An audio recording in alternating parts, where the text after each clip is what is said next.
How's it going, everybody? This is the Nitty Gritty. My name is Chad. With me is Leonard. This is a show about wrestling, and this week we are concluding our 100th episode celebration. We have broken down our favorite matches by decade, starting with, of course, not a decade, before the 1980s, and then onward, and we are now on the 10s, or the 2010s, however you like to refer to them as. I usually call them the teens, even though there's some tween in there, but I call them the teens. So this will be our final episode because, of course, we are only in 2022. So come back with us in 8 years, and we will bring you the best of the current decade. But I hope.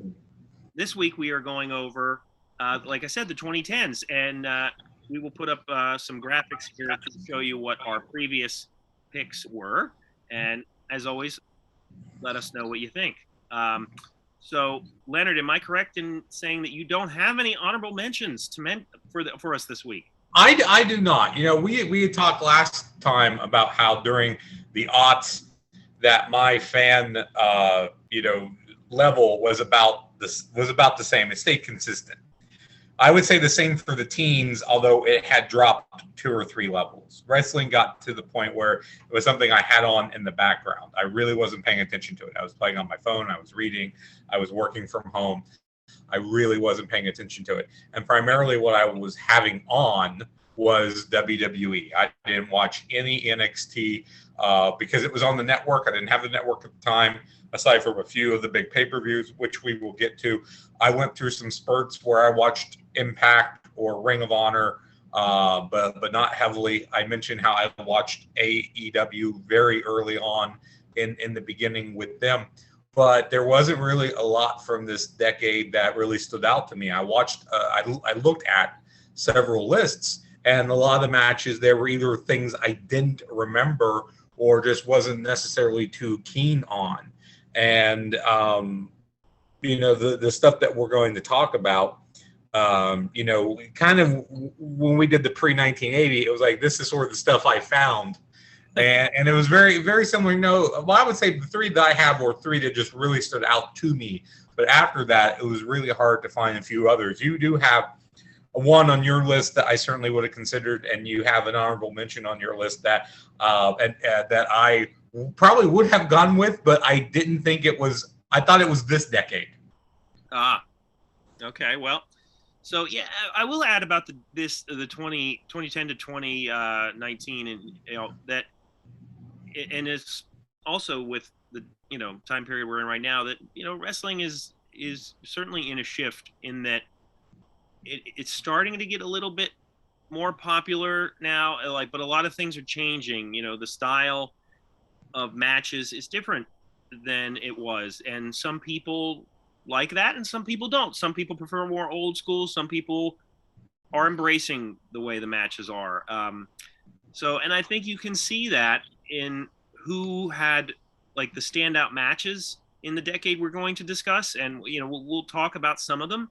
But yeah, let us know what you think about this decade in general. I would say it's a heavy transition period for wrestling in general. Well, we talked about, to go full circle, on our very first episode, my idea of old school wrestling or retro wrestling. Like, I'm a retro gamer. I don't have a current Xbox or a Nintendo Switch or a PlayStation. I have a Super Nintendo, Atari, Nintendo, Sega Genesis. I love all those things. And there is a community that is just focused on old gaming. With professional wrestling, if you tell someone you're a wrestling fan, they assume you watch all wrestling of all time periods from all over the world, always and forever. But I think that connotation is changing. A lot of the Facebook groups I'm in, people I talk with, there definitely does seem to be a dividing line. I think that's part of the transition. Those people who preferred old school wrestling, say from maybe 2010 on back, or even those who are just into the 80s and 90s stuff. So I think that you're going to actually see that divide grow. I think you're going to have some people like you who will continue to watch and continue to get into modern stuff. You're going to have newer fans who just don't care to get into the older stuff, and that's perfectly fine. And then you're going to have people more like me who's just not very into the current product, the current people, what they're doing, and is going to be more focused on the older stuff. And just like there's still tons of old games out there I discover, there's still tons of old wrestling and old people out there to discover as well. So, I could see people commenting that, I'm an old man shaking my fist at a cloud because I didn't really care for a lot of the stuff the past decade. If you love it, that's fine. And we're going to get into one match where we vastly differ. And I know which one we're going to vastly differ on. And and that's okay. I think it's just to the point where, yeah, there's a transition happening, and that transition is, I think, also separating the fan base. Yeah, I would say that there's like a lot of dividing lines, actually. I mean, some of the ones you mentioned, and of course, nowadays, there's people that like AEW and there's people that like WWE. It seems to be, and even back in the day, you had people who liked WCW, sure, not WWE, and the other way around, and who, even before then, people who only had their territory and liked their territory, even if they had access to something else. And you have the really sad people that are only into WCW from 1999 onward, right? Yes. Yeah, like Dan, like friend of the show, Dan Weber. Yeah. So let me get started with my honorable mentions then. Mm-hmm. I have Cody Rhodes versus Dustin Rhodes from AEW Double or Nothing, May 25th, 2019. Adam Cole versus Johnny Gargano for the NXT Championship, NXT TakeOver 25, June 1st, 2019. Becky Lynch versus Charlotte Flair at WWE Evolution in 2018. We have from NXT on July 11th, 2018, Mustache Mountain versus the Undisputed Era. And I have the Lucha Brothers versus the Young Bucks, AEW All Out, August 31st, 2019. Leonard, are there any of those matches you would like to comment on? So Rhodes versus Rhodes is the match I probably would have used, but for whatever reason, I thought it was 2020. Yeah. I don't know why. I should have double checked it. That was one of the first ones I thought. I'm going to go, no, that's past that. Lynch Flair is very good. Now I have a female match on my list. That's why I didn't go with that one. And we'll talk about the female revolution, I think, when we get to my match. But I think it's great that you could have had several women's matches either on your main list or as an honorable mentions where we couldn't have done that, I don't think, with the previous decades. No, I agree with you. There are some very good women's matches from Japan in the 90s. And I think you had one on maybe your aughts list. You had one. Yeah, with, Manami Toyota. Absolutely. But obviously those matches weren't seen by everyone. I think the women will continue to grow and get better, which is great. So those are my honorable mentions. Leonard, why don't you give us your first pick? All right. So going chronologically as we've done in the past, Shawn Michaels versus The Undertaker at WrestleMania 26 from March 28th of 2010. Career versus streak, no DQ. It's about 24 minutes long. And this is very similar to the Michaels versus Flair match I talked about last time, but now it's Michaels having his career threatened. And much like Flair, this should have been Michaels' last match, but it wasn't. And it wasn't his last match with The Undertaker either. Michaels and Undertaker have a very long history, and this match draws on a lot of that, even though we're in 2010 here. This kind of feels like the end of the previous era of WWE in a lot of ways.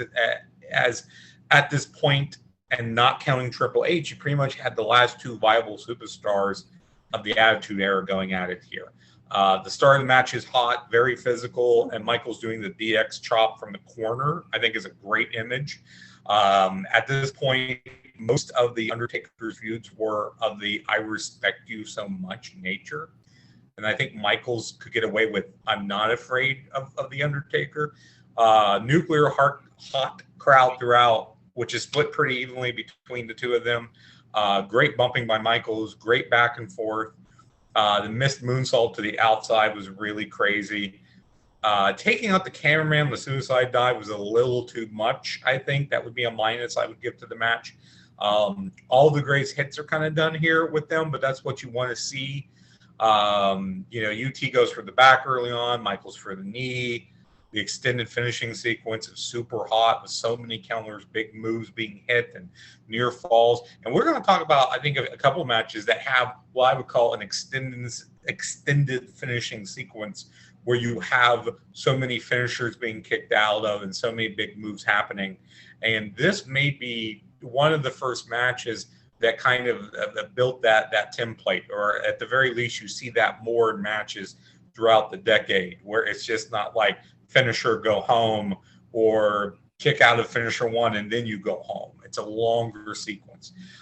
Maybe not their best match, but I think it's a capper for their feud. And, to mention, yes, they would face off again at Crown Jewel of Triple H and Shawn Michaels against the Brothers of Destruction, but we're not going to talk about that one. Well, yeah, so this is a very good match. Obviously, when it comes to a match like this, we're talking about separate decades, but this is obviously compared to the match they had the year previous, which is widely considered one of the greatest WrestleMania matches of all time, and some people would label it their favorite match of all time. These two guys have superb chemistry every time they go to the ring. And in this match, I would agree with you. There is a lot of greatest hits situations going on here, but they still have chemistry. And I did like this match a lot. I rewatched it and found it very entertaining, and it's tough not to be engaged when these two guys are doing their things. The Undertaker did a lot of his routine moves early on, but then, of course, towards the end, it did become like kind of a finisher fest to a certain extent. I think if anything takes away from this match in retrospect, it's the fact that, as you mentioned, that Shawn Michaels has appeared again. And, and the ending of this is very much like the Ric Flair Shawn Michaels ending, and both work. But when it happened here, I don't know if it had this exact same effect that it did when it happened with the Flair match. Yeah. Nor was it as emotional, especially considering the next 2 years, you would have Undertaker against Triple H, and then in that final Triple H Undertaker match, you would have Shawn Michaels be there.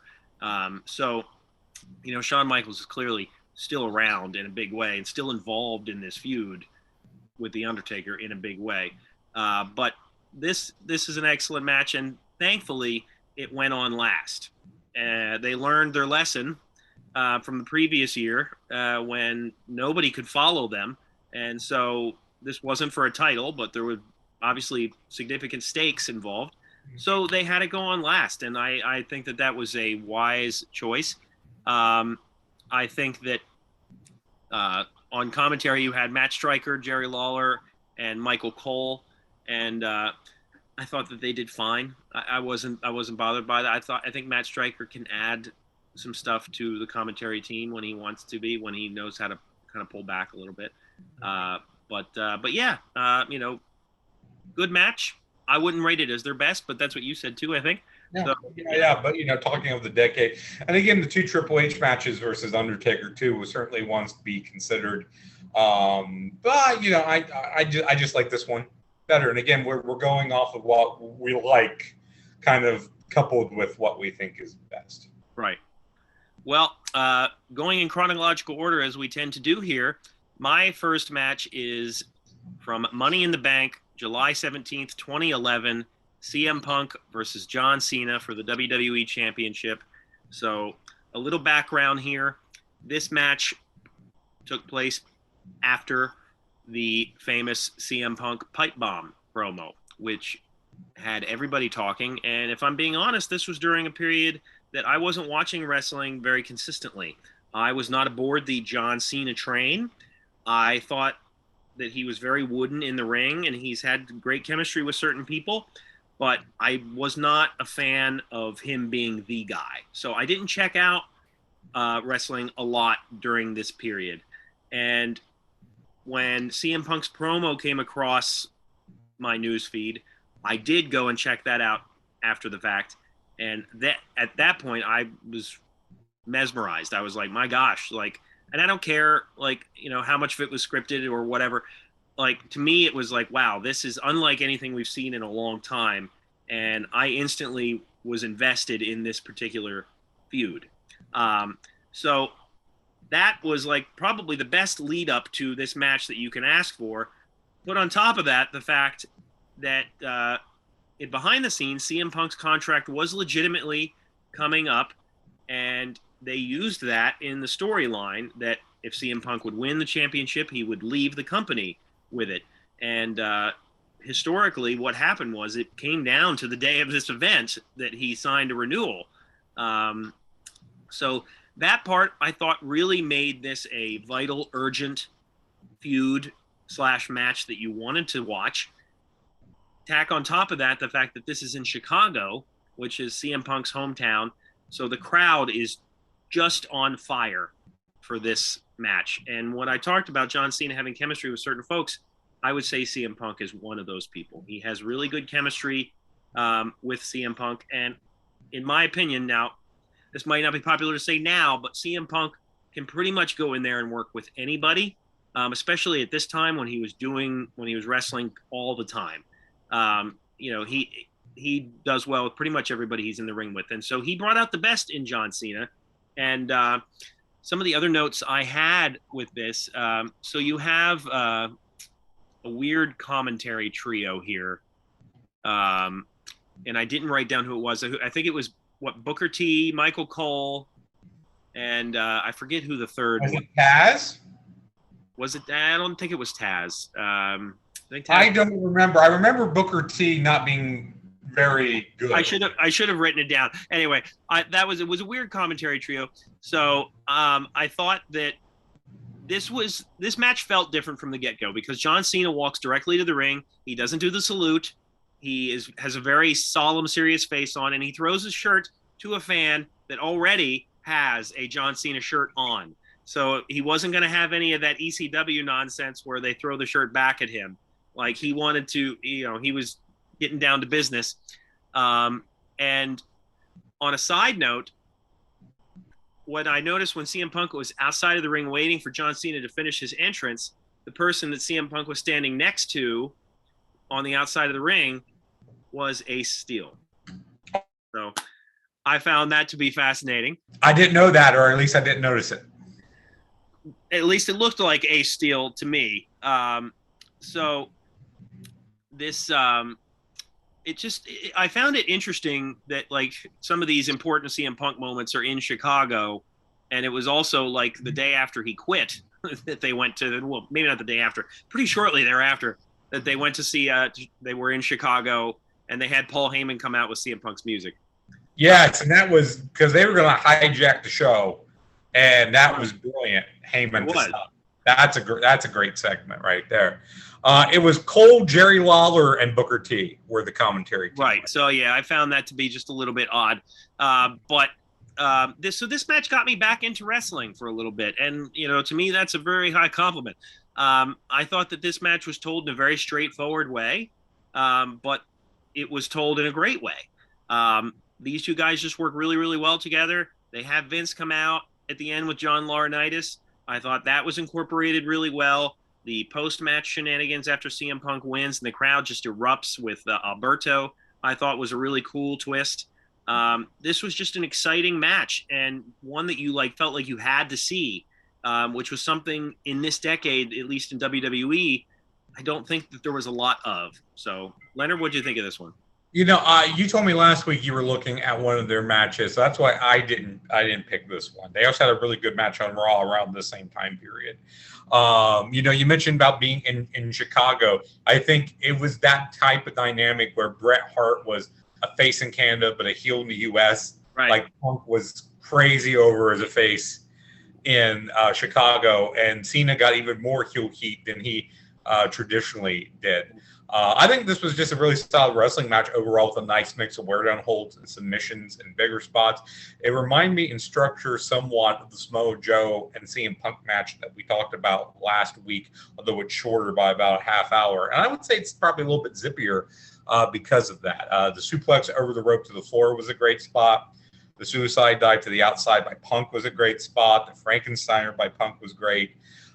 Cena rolling out of the ring off of the go to sleep, I think was a brilliant spot because Punk couldn't pin him. He had to go drag his carcass back in.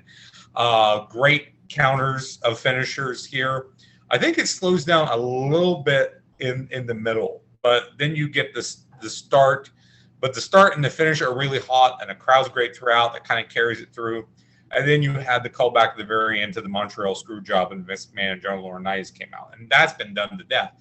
I think it's really good here, and it's because you have Cena preventing it from going down. You have him stopping Laurinaitis, stopping McMahon, saying no, and then he ultimately pays for it because he gets right back in the ring and walks right into the go to sleep and loses. And it's so quick that McMahon can't do anything.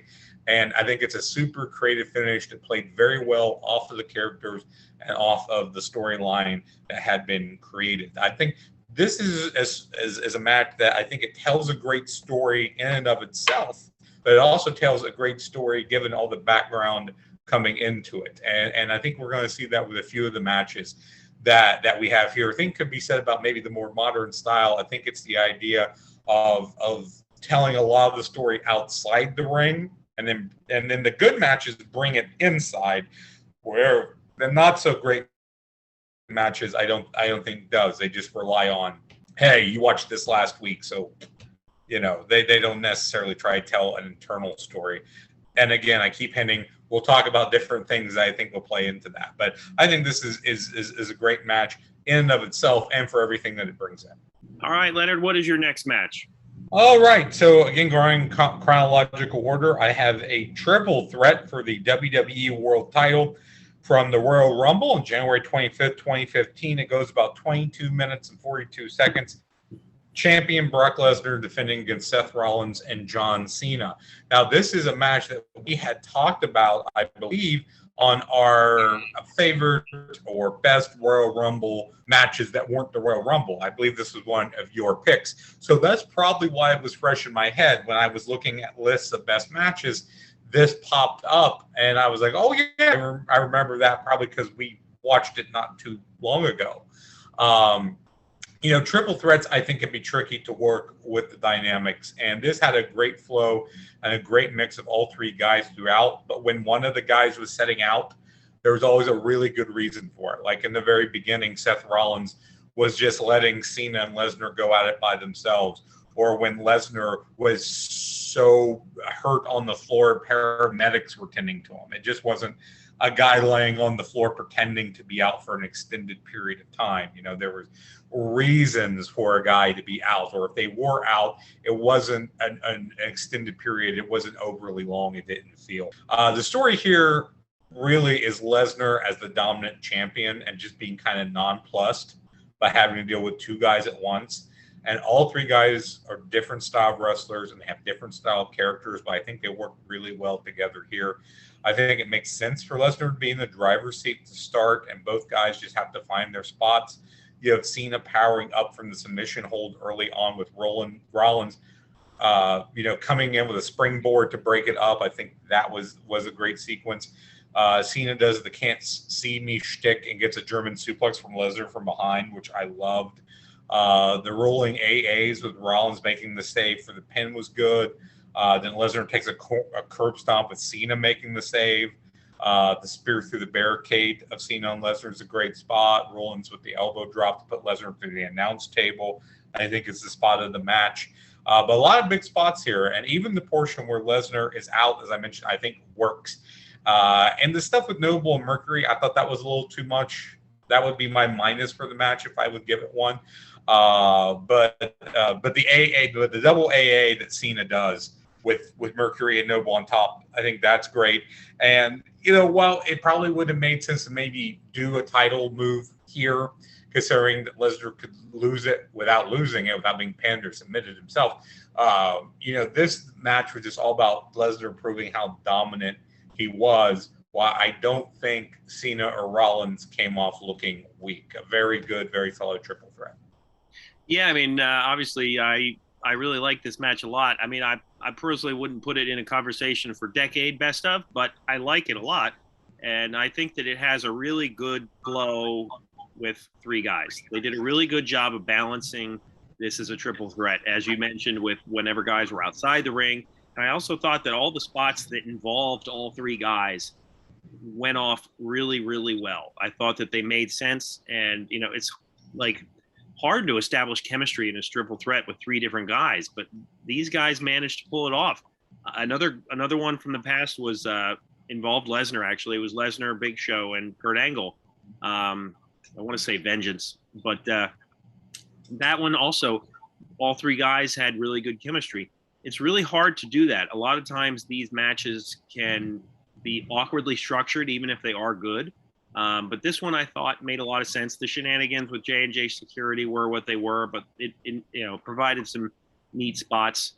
But yeah, I mean, this is a good match for sure. All right. So my next match is from NXT TakeOver New Orleans, April 7th, 2018. It is Johnny Gargano versus Tommaso Ciampa in an unsanctioned match. It runs about 37 minutes and 6 seconds. So the background to this match kind of goes over a period of about a year. You had a really shocking breakup with Tommaso Ciampa and Johnny Gargano as tag team DIY.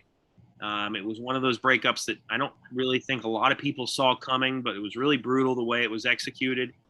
And then Ciampa was injured, so they had him off TV for a while. And in that time, Gargano would be fighting and winning the NXT Championship, and eventually Ciampa would come back and kind of reignite their feud by interfering in his matches, and in one case, costing him his NXT career. So this match, the added stipulation is that if Gargano wins, he gets reinstated into NXT. And this was a period where I was like, if I was watching wrestling at all, it was mainly NXT, because I just thought the stuff that they were doing was fantastic. And I love DIY as a tag team. And I thought that every time these two guys got together, it was a 4-star plus affair. And this, I would argue, is their best encounter. Just from the get-go, I thought that so many things went off really well. Tommaso Ciampa was striving to be the ideal heel here by coming out with no music. The crowd was electric. They couldn't wait to see him get his comeuppance. You had Mauro Ranallo, Nigel McGuinness, and I forget the third gentleman. He didn't last a super long time, but Ranallo didn't say a lot either. I kind of forgot there was a third guy there until he. It was when they were. This was during a period where they were trying to force the 3-man booth, and Mauro Ranallo and Nigel McGuinness were really good together. So that's really the only two guys you need to remember. And one of the things I would add, like that, if there are people these days that are really on board with like Triple H as head of creative, one of the examples you have of what he could bring to the table was right here. His type of storytelling. This was a story that went over a period of a year. I don't know if they intended it to be that way because of Ciampa's injury, but it lasted that long and it did really well. This match is just fantastic to me from start to finish. You have so many great spots here. You have the power bomb on concrete. You have them fighting over the crutch, which is, as they allude to on commentary, if you've never been a part of this feud, they do a good job of telling you the background because the crutch is such an important part of this feud. To me, this is like one of the best examples of how to break up a tag team and how to make both men bigger stars as a result. A lot of times you just see one guy rise to the top. In my opinion, both of these guys rose to the occasion. They would have other great matches after this. The finish to this is just brutal, in my opinion, without it being bloody. I wanted to highlight this entire feud because I thought their matches were always great, but this was the one I chose to pinpoint in particular. So, Leonard, what'd you think? So, first off, the third commentator was Percy Watson. There you go. Who was from Tough Enough.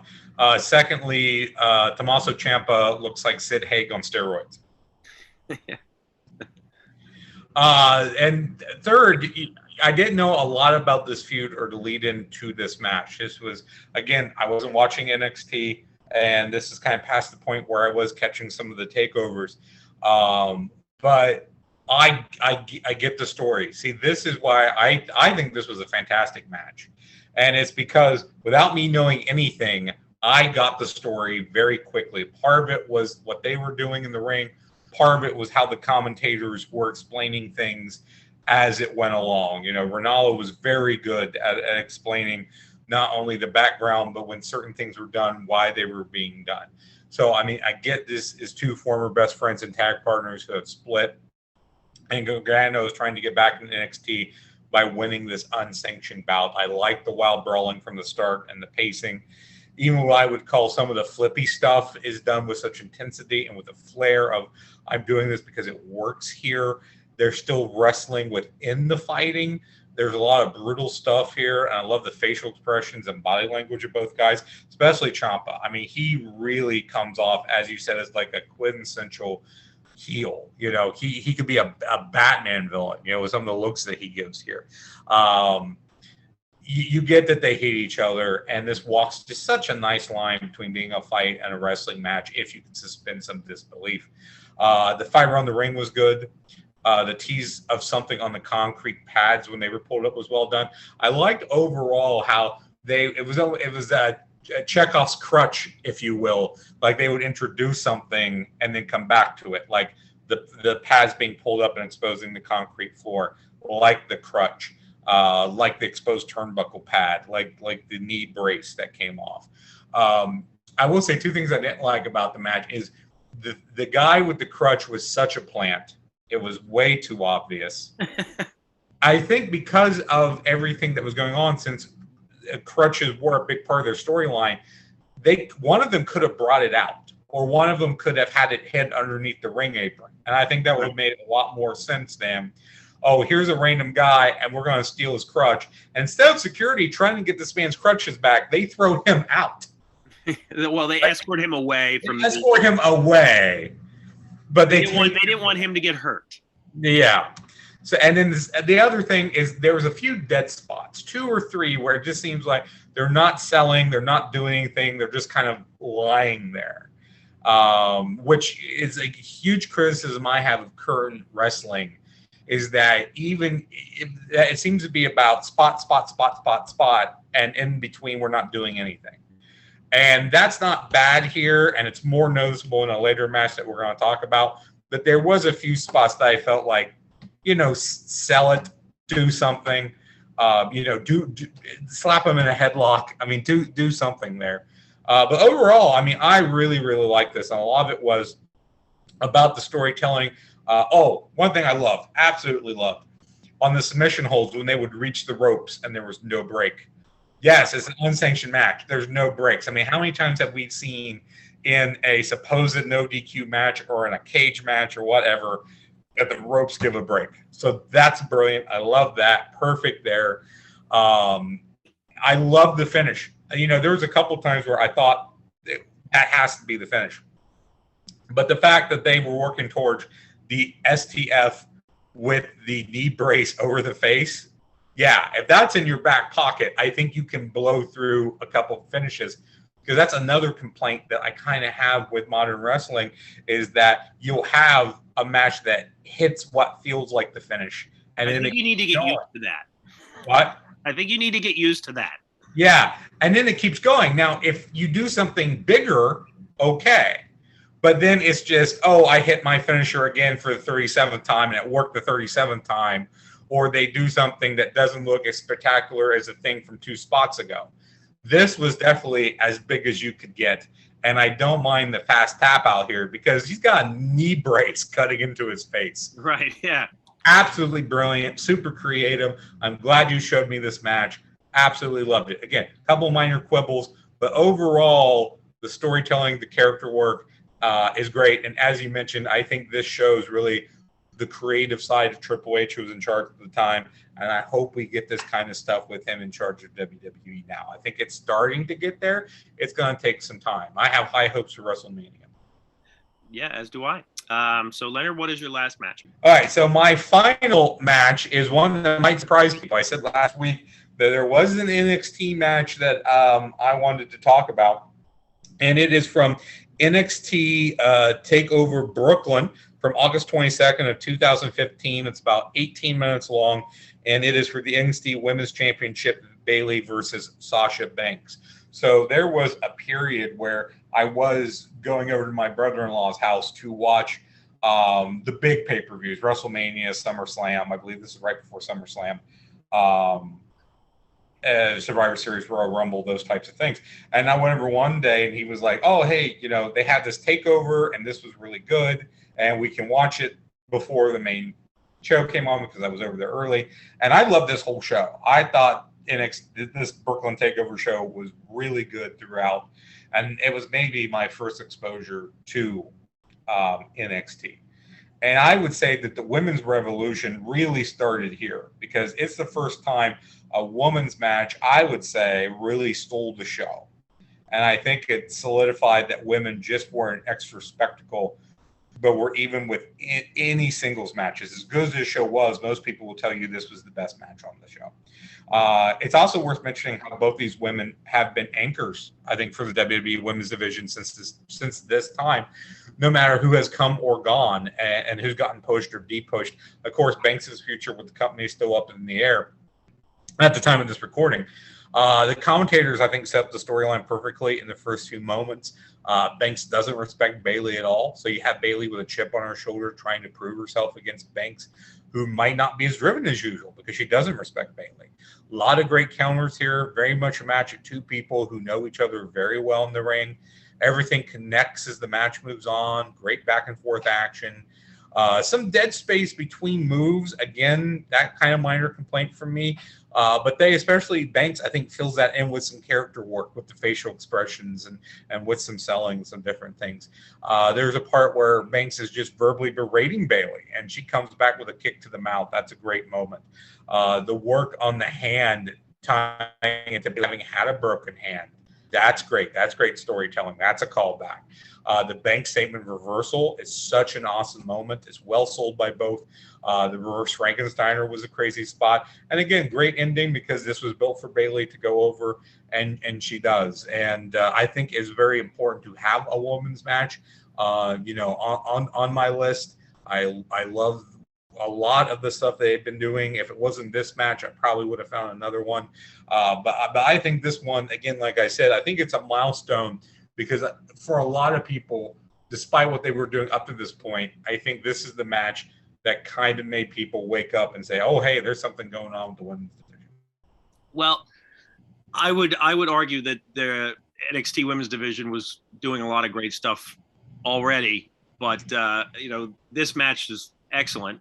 Well, I think it's the high profileness of it. Yeah. And I wasn't necessarily watching it, but the fact that it was a very high profile match on what was probably their most high profile big show up to that point. Yeah. And, at this time I was watching a lot of NXT, and, if the only thing about, like, this was an excellent match, by the way. If I hadn't selected for my honorable mention, the one I did, I would have put this one on there because this is one that will make a lot of the lists for best women's matches of the decade or however long, and for good reason. Looking at this at the time when I was watching NXT, it was really obvious what was going to happen here. Now, you were rooting for Bayley because she hadn't had the title yet, and everybody was wanting her to kind of reach that pinnacle, and so it was like there was nowhere else for them to go because, as the video package shows, like, all the other women had moved on to the main roster, including Sasha Banks, who had a match at, I believe SummerSlam the very next day after this. So you knew what they were going to do. That didn't stop it from being a really good, really competitive match. The plancha over the ref was really good. At one point, there's a crash off the rope, which was kind of like a really kind of crazy landing. You have Bayley doing the reverse Hurricane Rana into the finish, which was a really good way to finish the match. This was a classic underdog angle. You had the four horsewomen who, as Leonard said, are anchors even to this day for the main roster.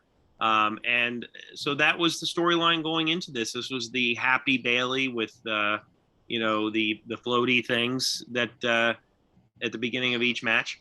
Now, one spot that I did not like. I like the stuff with the hand. However, one spot I did not like, and I will preface this by saying for as many people that complain about some of the overused spots in wrestling these days, like the tope suicidas or the jumps into a bunch of people and everybody gets knocked over, and I agree, some of those spots can be cringy.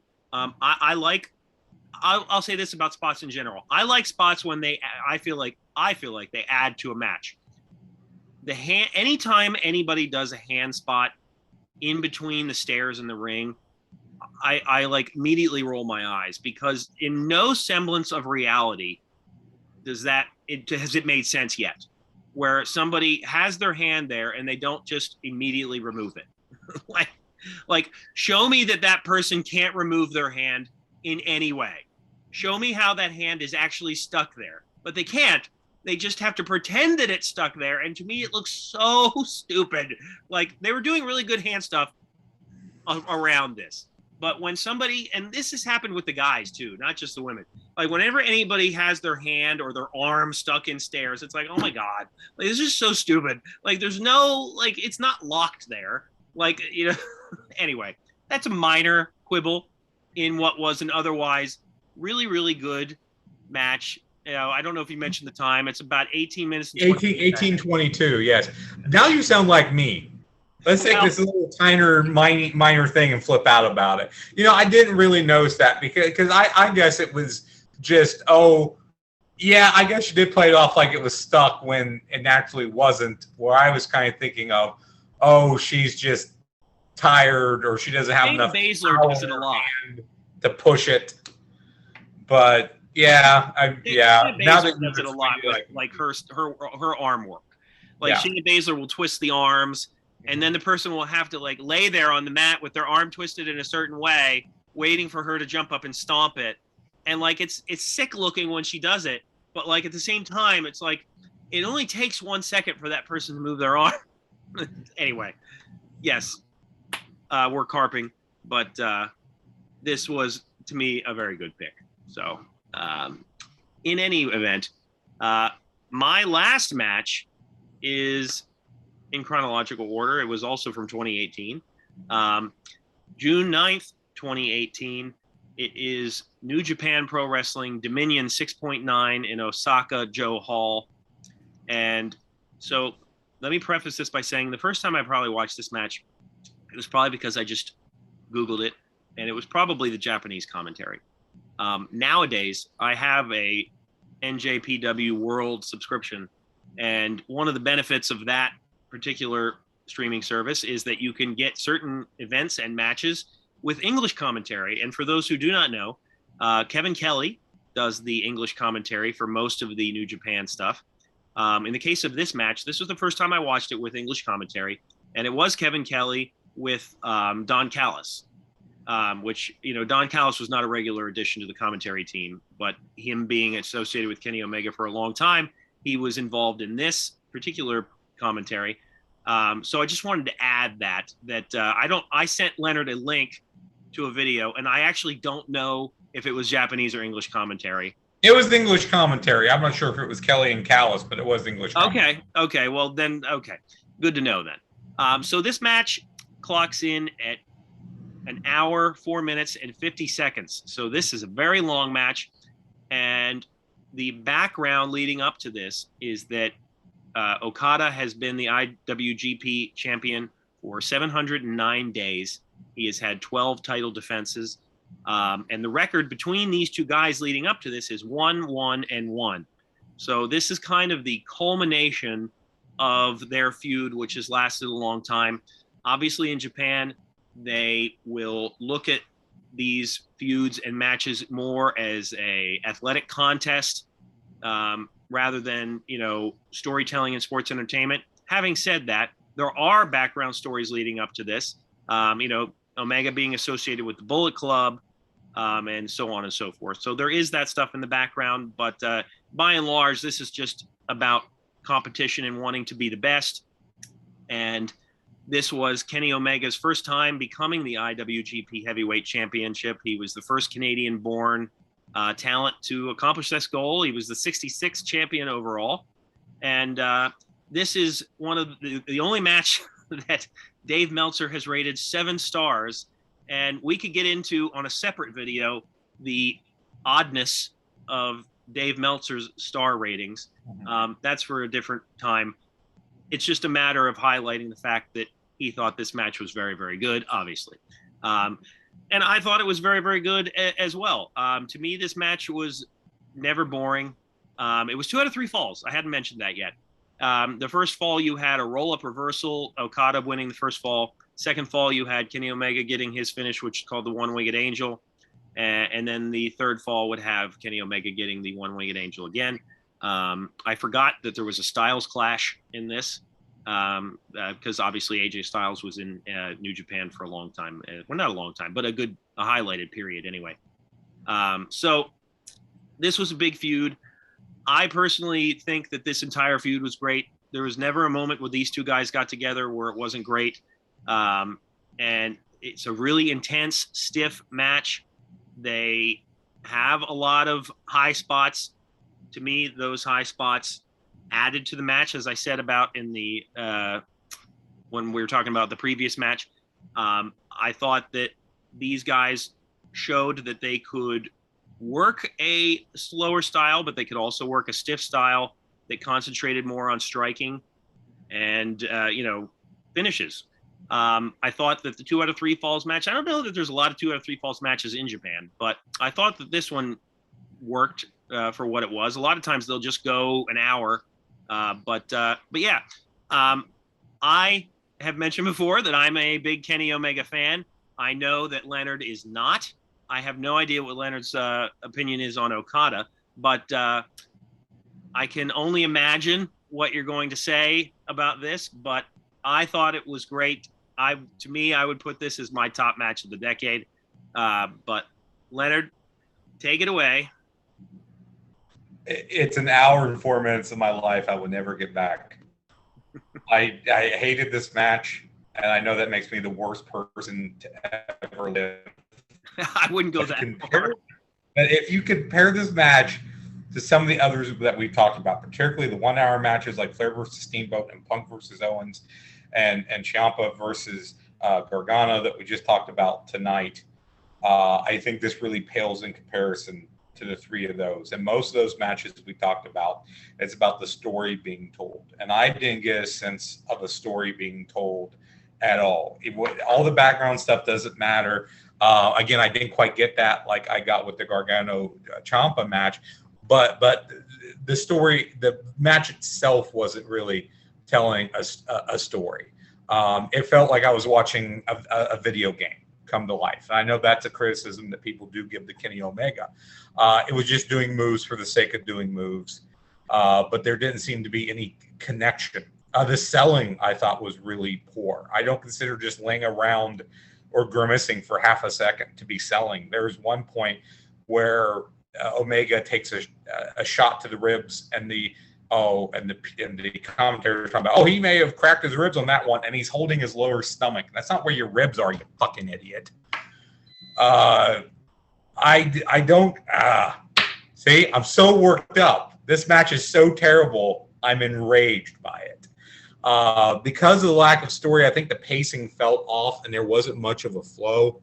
If you look at this as just as a collection of moves, I think it's okay. I think the moves as they were performed in the vacuum were very crisp. There were some cool spots like the springboard splash from the top rope over the guardrail, but a collection of random moves and gymnastic flips doesn't do anything for me. I just don't like it. If you like it, it's great. About 20 minutes was enough. I think if this was just been a 20-minute match, it would have been a snappy little exhibition. But at an hour of just stringing moves together, it wears on you. Okada, I liked a little bit better than Omega. I think he came across as having a better understanding of how wrestling works and how to put a real match together. I did find this better than some of Omega's US stuff that I've seen, but I would probably give that to him being in Japan and working with someone like Okada. The second fall, I kind of liked. I liked it better than the first fall and the third fall. Also, the V-trigger has to be the worst signature move ever. Okada takes like 50 of them, and he's fine. Well, that's not a signature move. That's like kind of the lead up to a signature move. It's one of his. Well, it's a signature move because he does it all the time. Yeah. If you do it all the time, that's a signature move. Well, it's not a finisher. I get that. Right. But It's not a like the more that Okada took it, the stronger he got. Like he took 2. There's that spot where he takes 2 and then he grabs a knee on the 3rd one. If you play a drinking game where every time that Omega goes for the V trigger, you would die of alcohol poisoning. And the same thing with Okada and the short arm lariat. So that is his finisher. And he went for that or hit that several times. And especially with both those spots, this match felt very repetitive to me. So again, I know we'll probably get comments. Leonard's a Cornetteite, or he's just regurgitating what Cornette tells him to say. You said that, I didn't.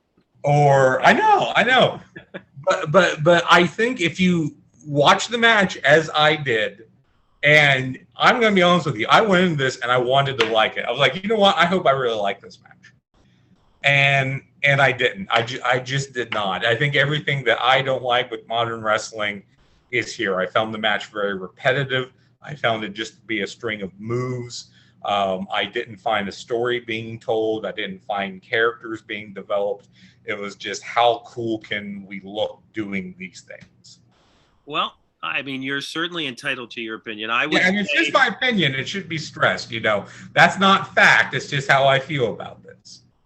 I would say that I do think that there was a story here, and the story being that that Kenny Omega could he overcome the two, like, being down a fall and overcoming this guy who has been so dominant for so long. So I thought that was part of I thought that this did have psychology within the context of the Japanese style. Now, the Japanese style of wrestling is different than you will see in the US. You will have a lot more of the, I wouldn't call it no selling. It would be just like, I can tough through your slaps or your knees or whatever. That is prominent in a lot of Japanese matches. I don't mind it. I think it can work when the talent is on. Just like if the talent is on in the US, I think certain things can work and certain things can't. I thought that the selling was there when it needed to be. And then when it wasn't, like I said, it was all about these guys trying to not power out necessarily, but, tough out and show their determination for kind of getting through this person's finishers. But as you said, this is more of an example of modern wrestling. And that leads back to what I said at the beginning of this episode, which is that there is a transition period going on. And, like anything, the style of wrestling is, adapting to the period. So, yeah, I really like both of these guys. I don't hold all of Leonard's thoughts on the match, obviously. I don't think that makes you the worst person ever. Now if you said that, Manos, The Hands of Fate was the best movie ever, I would say, well, that might make you the worst person. Well, I mean, it's in the top 10, but I wouldn't say it's the best movie ever. And let me do say, yes, we've talked about before, I really don't watch Japanese wrestling, and that's just a fault on my part. It's just something I didn't have a lot of exposure to or have had a lot of desire to get into. Different strokes. Yeah, and so a part of this could be me just not getting the Japanese style as well. That could be part of it too, and that's okay. And again, because I think this is a huge problem today is overall is that people mistake opinion for fact, and This isn't us expressing our facts of the matter, but our opinions. And I think I expressed myself why I don't like the match and gave several reasons why. Chad explained why he does like the match and gave several reasons why. And I do certainly understand why a lot of people would like this match. And like I said, I did like some elements, some of the moves that they did, some of the spots that they did. I thought there was a crispness to it. I did kind of like that. If that second fall was just like its own little match, I think I would have liked this a lot better. There was something about the pacing, the flow, what they were doing in that second portion that I think I just kind of connected to a little bit better than the other two portions. So I did kind of lose it there in the middle, and I really didn't particularly care for it. Yeah, I think I can say that there are some good parts to it, even in my opinion. And again, opinion. And I would say on a side note, what you were talking about having an opinion, one of the reasons why I wanted to do this show with Leonard, other than the fact that we're friends, is the fact that there are only a certain number of people that I can have a disagreement with and that person not take it personally. And Leonard is one of those people.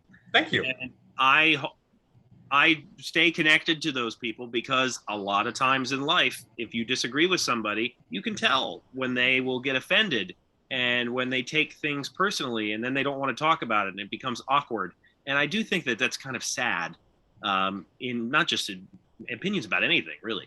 That I wish more people could have an opinion and not get offended about it and not hold it against that person's character, because it has nothing to do with that person's character. Now, if Leonard had come back and said, "Boy, you're a real piece of shit for liking this match," right. If I would have told you that'd be different for liking this match, which I didn't. I actually put it on me. I'm a horrible person for not liking it.